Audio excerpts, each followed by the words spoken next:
हे बघा, ही आपली भिवंडी, फुल ट्रॅफिक. आता ट्रॅफिकमध्ये आपल्याला जायचं आहे आपल्या बाप्पाची मूर्ती बघायला 2025ची, पाटलांचा राजा. So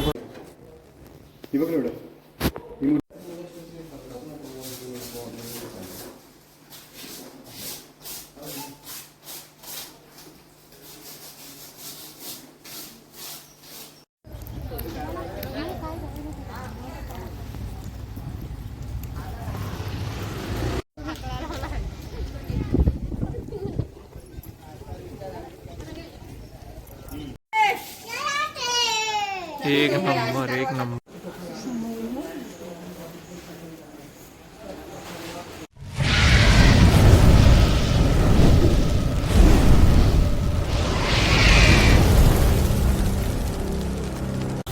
hello guys, good afternoon and welcome back to other blog. Guys, आजच्या ब्लॉगमध्ये तुमचं सगळ्यांचं स्वागत आहे. हे बघा, ही आपली भिवंडी, फुल ट्रॅफिक. आणि ह्या आता ट्रॅफिकमध्ये आपल्याला जायचं आहे आपल्या बाप्पाची मूर्ती बघायला 2025ची, पाटलांचा राजा. सो भरपूर मजा येणार आहे. तुम्हाला माहिती असेल, आपण जातो दरवर्षी, म्हणजे मागच्या वर्षी ब्लॉग वगैरे बनवलेला, पप्पांसोबत गेलो आपल्या बाईकवर वाटतं. हां, तेव्हा पण पाऊस होता आणि आत्ता तर उलटा खतरनाक सीन आहे. पाऊस कधी येतो आहे कधी जातो आहे, खतरनाक चालू आहे. सो आत्ता पण आपल्याला बघायचं आहे पाटलांचा राजा ह्या वर्षीचा. सो आपण 4 व्हीलर घेऊन चाललो आहे. तेव्हा पप्पा तिकडेच 4 व्हीलर जरा बघतायत काय सीन आहे.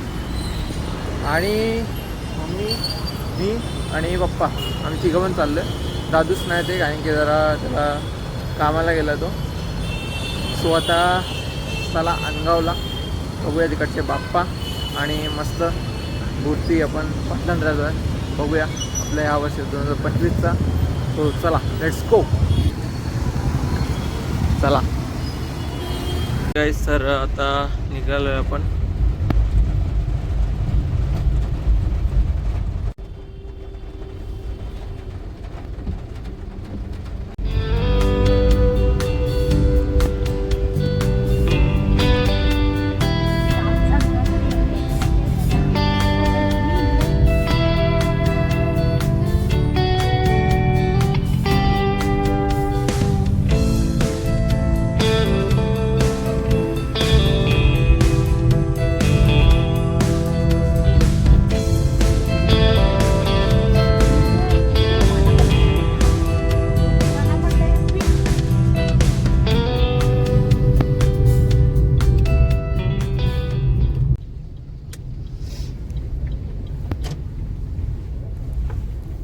फायनली एंटर झालं अनगावला.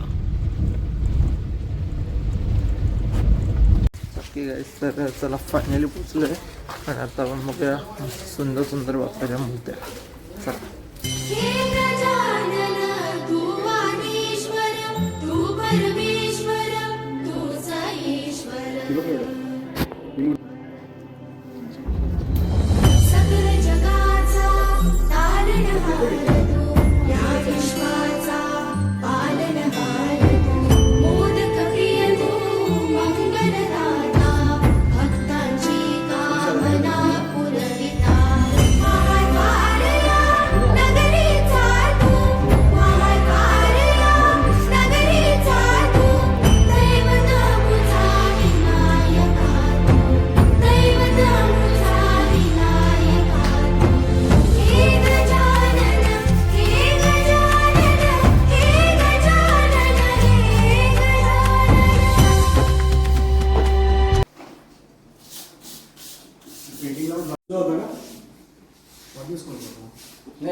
सगळ्या जगाचा तारणहार तू, या विश्वाचा पालनहार तू, मोदक प्रिय तू, मंगलदाता, भक्तांची कामना पुरविता.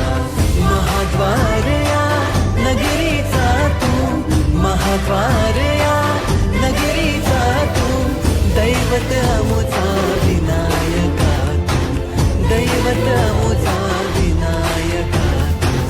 हे गजानन, हे गजानन, हे गजानन.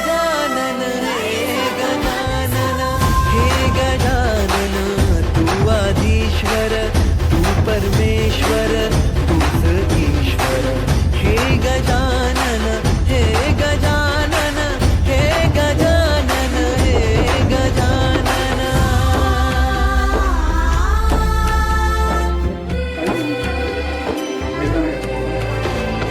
हे गजानन विनायक हे गजानन विनायक हे गजानन विनायक हे गजानन हे सुख करता तू दुःख हरता बाप्पा विनायका हे गजवंदन पार्वती नंदन बाप्पा विनायका सर्वजनांचे प्रिय दैवत बाप्पा विनायका महाद्वार या नगरीचा तू राजा विनायका राजा विनायका तू राजा विनायका राजा विनायका तू राजा विनायका हे गजानन ओके गाईस, तर आता आतमधला बघूया. बघा, एक नंबर आहे गजानन हे गजानन तू आधीश्वर तू परमेश्वर तूच ईश्वर हे गजानन हे गजानन हे गजानन हे गजानन हे गजानन हे गजानन हे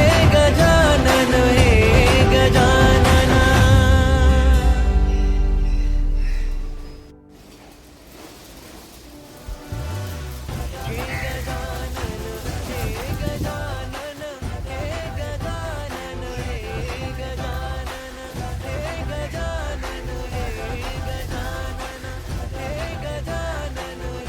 ओके गाईस, तर चला आता मूर्ती वगैरे चॉईस केली आहे आणि आता आपण निघालोय. दाखवतो मी कुठली मूर्ती चॉईस केली.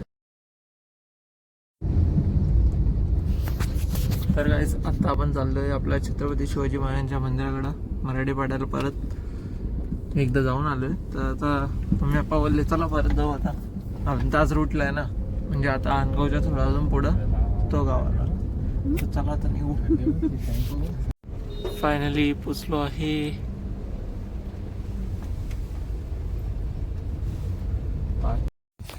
ओके गाईस, तर फायनली समोर बघू शकतो पोचलो आहे.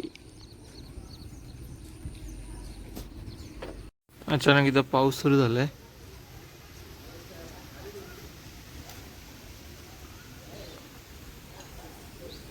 एक नंबर.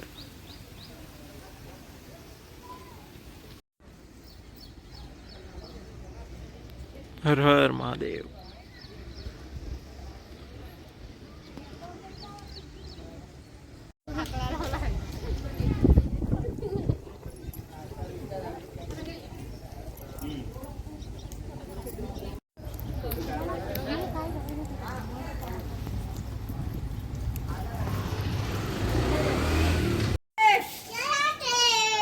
एक नंबर, एक नंबर.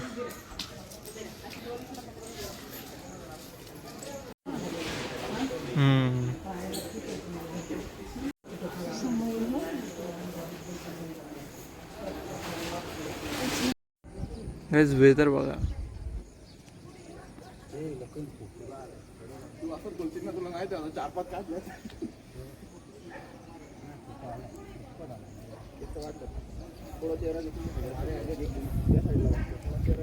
एक नंबर. जेव्हा उन्हाळ्यात चालतो ना तेव्हा बघा पूर्ण इथपासून आम्ही नुसते चटके लागवतो उन्हाचे. आणि आतमध्ये दर्शन वगैरे घेतले आणि सगळ्या मित्रांनी तिकडे टाइमपास वगैरे केला, फोटो विटो काढण्यात. म्हणून आम्ही फटाफट मग तिघांनी दर्शन वगैरे घेतले, मस्त बघितलं इकडं तिकडं. आणि तेव्हा कसं उन्हाळा होता म्हणून जरा घाईघाई पण होती निघायची. आणि मेन टायमिंग सकाळी गेलतो तर दुपार वगैरे झाली, सो टायमिंगचा जरा प्रॉब्लेम झाला होता. तर आता काय टेन्शन नाही, उलटा आत्ता जर आलो ना आम्ही सगळे मित्र तर उलटा बेस्ट राहील. पण कसं आहे कोणाला टाईमच नाही भेटत. बाकी इकडं वातावरण एक नंबर आहे, मस्त मजा आली. आणि ॲक्च्युली ना सकाळी मला जरा मूड ऑफ झाला होता पावसामुळे, कारण की नुसता पाऊस येतोय जातोय. तर ॲक्च्युली सीन झाला काय, दुपारी मम्मी पप्पा बोलते की चला गणपती बघूया, आज जाऊया गणपती बघायला. मग गेलो गणपती वगैरे बघायला आणि मग त्यानंतर जरा बरं वाटलं मस्त गणपती बाप्पाकडे बघून. जरा एवढ्या भारी भारी मूर्त्या. त्यानंतर विचार केला डायरेक्ट प्लॅन म्हणला की चला आता मराठीपाड्याला जाऊ, छत्रपती शिवाजी महाराजांचं दर्शन वगैरे घेऊ. लगेच इथं आलो आणि इथं आलो मन एकदम प्रसन्न आला. काय मंदिर आहे, एक नंबर वाटतं. आता पावसाळ्या वातावरणात मस्त. हे बघा हे सगळे तिकडे आहेत दोघं.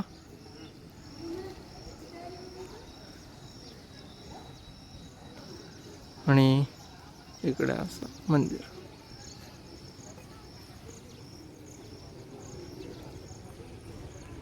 आपण मागच्याला आलो तेव्हा त्या साईडला गाड्या आपल्या पार्क केलेल्या आणि आता आपली 4 व्हीलर त्या साईडला पार्क केली आहे सध्या. आणि त्या साईडला जो जागा होती तिकडं मग आता चांगलीच प्रोग्रेस झालेली आहे. मी माझ्या नजरेत मी बघितला चांगलं आहे. आणि मी बोललेलो आधीच्या ब्लॉगमध्ये पण की आपली जी भिवंडी आहे शहर आहे तो हळूहळू आता चांगलाच ग्रोथ होत चालला आहे. आणि ते एक चांगली गोष्ट आता होत चाललं आहे. मी पण बघतो आहे चांगला आता प्रोग्रेस होत चालली आहे भिवंडीमध्ये. गाईस आम्ही इथं आधी आलतो उन्हाळ्यात तेव्हा इथं एवढी चांगली पार्किंग नव्हती. आता चांगली केली आहे मस्त एकदम चांगलं आहे. चला